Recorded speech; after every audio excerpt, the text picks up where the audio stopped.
So we might as well get into it, I guess, and have car chat as I'm mulling it over in my head. My Neanderthal brain, of course.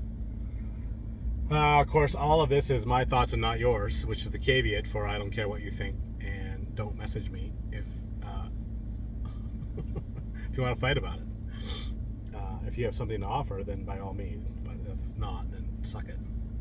So, for my American friends, and probably some of my Canadian friends as well, in Canada at the moment, the Liberals are running what's known as a minority government, which means they don't have enough seats to pass anything or do anything. They have no power on their own with the election that just was passed 2021, a couple years ago now, I think, or 2020, I don't remember. Anyway, and so what they have done is they have aligned themselves with the NDP, known as the New Democrat Party. And in my mind, the New Democrats, or NDPs, have a far more socialist bent than the Liberals. But they align on several items. And so they have formed what's known as a coalition government. And so our Prime Minister is Justin Trudeau, and the leader of the NDP is Jasmeet Singh, who has his own controversial background, but don't we all? So I'm not going to go into that. Anyway, so they have been working together to keep the Liberals in power and prevent an election from happening. What you basically hear, if you run a minority government, you can't do anything, and so everything sort of stagnates, and within 6 months or so, usually another election is called to see if somebody can win a majority. That hasn't happened because Jasmeet and the NDP have, teamed up with the Liberals to sort of run their mutual agendas together. Prior to the election, Jasmeet said that he was not going to do the coalition thing, and he did anyway, because that's what politicians do. And he just came out with a statement just the other day saying the exact same thing, that he's not even going to address whether he's going to run another coalition government with Justin Trudeau until after the election, which, from a certain point of view makes sense, because we don't know if there's going to be a need for a coalition government. If the Liberals win a minority again, then there will be. If the Conservatives win a majority, then there will be no need for it. But the interesting thing is that Jasmeet needs one more term in office to secure his pension, which is substantial because, of course, they're public servants, so they should eat from the public trough nonstop. So part of the reason, personally, it's advantageous for him to run this coalition government is that he's closer every day to securing his pension, which is ridiculous. And if we as citizens would stop putting up with this bullshit, then maybe we could change stuff, but everybody just sort of, capitulates and go along with it. And no doubt, a couple of my haters out there are fully NDP supporters because,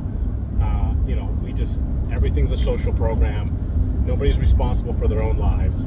The government looks after everything, which never works anywhere, never has worked anywhere, never will work anywhere. And there's enough history now that you can read a history book and find out that socialism does not work. We certainly have a brand of socialism here in Canada when it comes to our medical system. And I have been highly critical of our medical system for decades. Because if I need stitches or you have a minor ailment, it is a massive pain in the ass and a massive wait to sort of get those ailments looked after. My tune has since changed, frankly, after dealing with my granddaughter who had her heart replaced. And just unbelievable. At that high level, just the best doctors, the best care.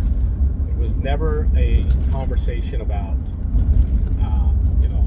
budgets or expenditures or, investment. It was just, what do we do to save this baby?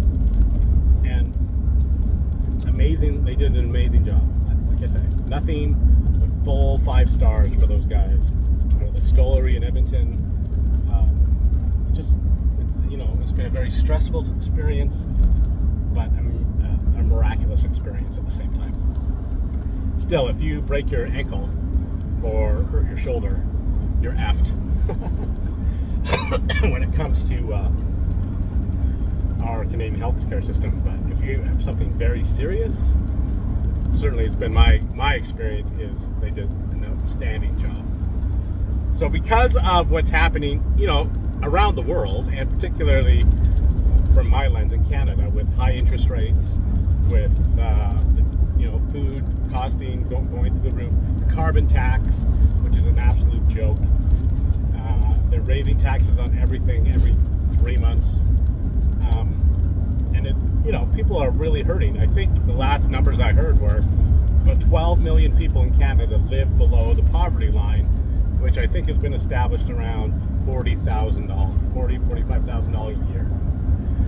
With immigration, over the last 5 or 6 years, our population that used to be at 33 million is now bumping up against 40. We have a massive housing crisis because nobody can afford to buy houses. Nobody can afford to build them. There's so much red tape involved.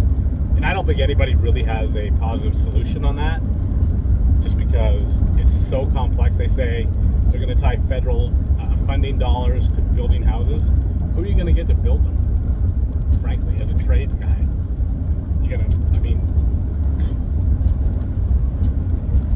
in order to be a quality trade, you need 5 to 7 years under your belt. I saw some advertisement the other day that said, this dude became a qualified plumber within 60 days. Absolute BS. And the fact that every company that's out there that's of substantial size says they have certified technicians, what that should mean to you is they don't have quality trades. They send somebody to a weekend course to try and upsell you equipment. That's what that means. I'm certified to sell you shit. I can't fix it. I can't install it.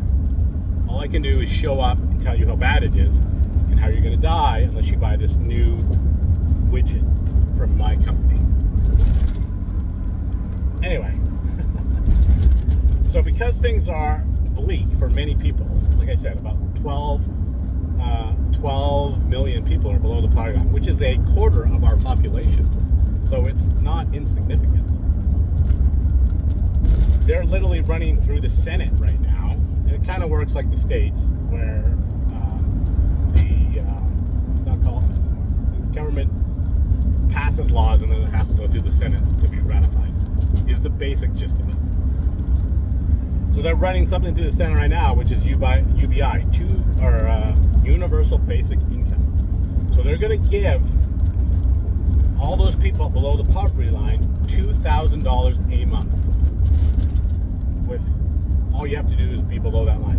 So, quick math, they're going to add about $12 billion a year to their budget, which is already unbalanced to hell.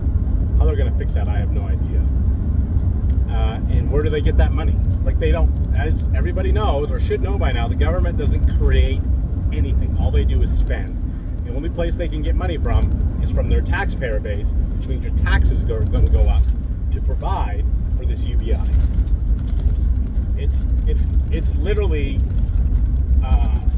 on the road to the welfare state. Is what it is. It happened over COVID, and I only have a minute left. But so many people were on, this SEBA loans and SEBA assistance, and nobody wanted to go back to work because you could sit at home and collect $2,000. You think that's going to change with the UBI? No, it's not. It's literally a carrot to get these people to vote for them so they can stay in power, or some form of power, whether that's minority or majority or coalition or whatever the case may be. It's a bananas concept, and the fact that they're rushing it out, sort of a year before the elections happen around here, tells me that they're freaking out, and they need to get this out there so that they can have some good news to spout, because everything else is shit. Anyway, as usual, that's a quick history lesson and my thoughts, not yours.